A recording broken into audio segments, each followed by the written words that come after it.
Drone dari Batalion Kaskad Militan Republik Rakyat Donetsk atau DPR kembali dikerahkan. Drone memainkan peran penting dan sangat diandalkan di medan perang antara Rusia dan Ukraina. Kali ini, militan DPR mengandalkan drone dalam melempar granat ke posisi pasukan Ukraina.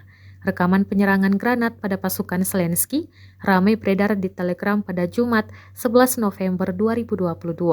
Dalam keterangan unggahan disebutkan OBTF Kaskad telah merilis video proses pembersihan Pavlovka. Sejumlah pasukan Ukraina yang terbaring di tanah dijatuhi granat dan dikabarkan tewas.